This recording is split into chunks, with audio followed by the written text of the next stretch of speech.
into Bangladesh, how big an opportunity is because of the COVID, some of the other Southeast Asian countries or some of the other smaller countries where supply may be an issue right now? Yeah, our foray into Bangladesh is more along the lines of sourcing from there rather than selling in Bangladesh. There are some advantages of being LDC that Bangladesh falls under that makes it quite advantageous for us in our front end market. So our foray into Bangladesh is more from a sourcing angle, which we are currently doing from China also. So that's what it is basically.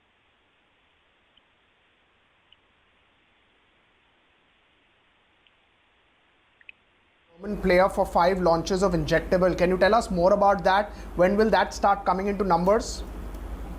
Yeah, we're about to launch the first product with Zelia sometime by the last quarter of this current calendar year.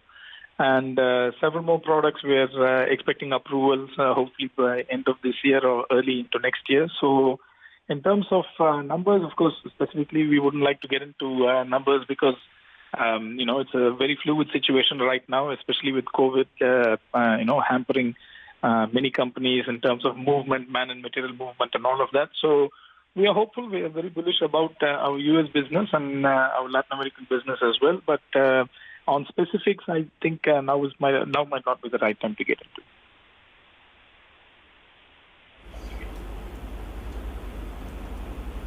Right. Can you just talk to us about what's happening with this COVID scenario? How would you look at some of the other companies at this point of time, the supply opportunities over there? Which segments? Of course, you are a part of injectable, but you probably track all. Which segments are seeing growth? Yeah. So I think when it comes to our segment, because we're into injectables and injectables are used in specifically in hospitals. We are seeing that the demand is either remaining strong or it's actually gone up a little bit as well. But I think there are some segments, I would say, where because for a few months, I think there were outpatient services that were not happening.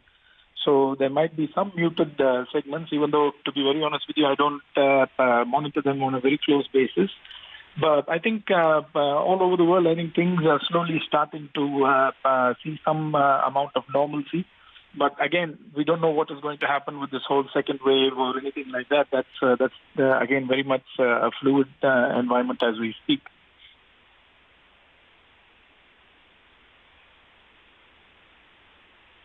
Right. How would you look at the pricing at this scenario, especially in the US market? Do you think there are signs of stabilization across the board after this need for healthcare because of COVID?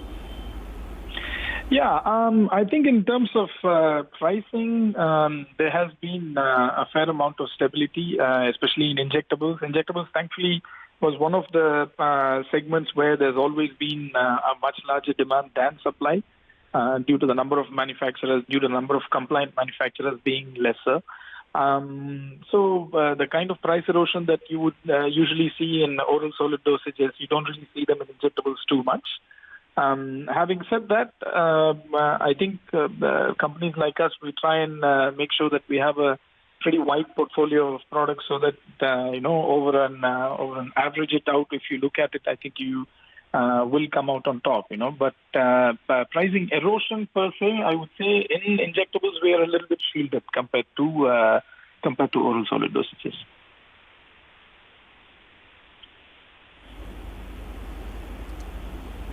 Right, sir. Thank you so much, sir, for taking out time for us. Always good to get perspective from you. That was the management at Caplin Point. Of course, the stock is doing well, but that's the case with all pharma majors. So that's something that one has to focus on. On that note, we are taking a break, leaving you with markets flat with a negative bias, but defensives are once again seen buying today.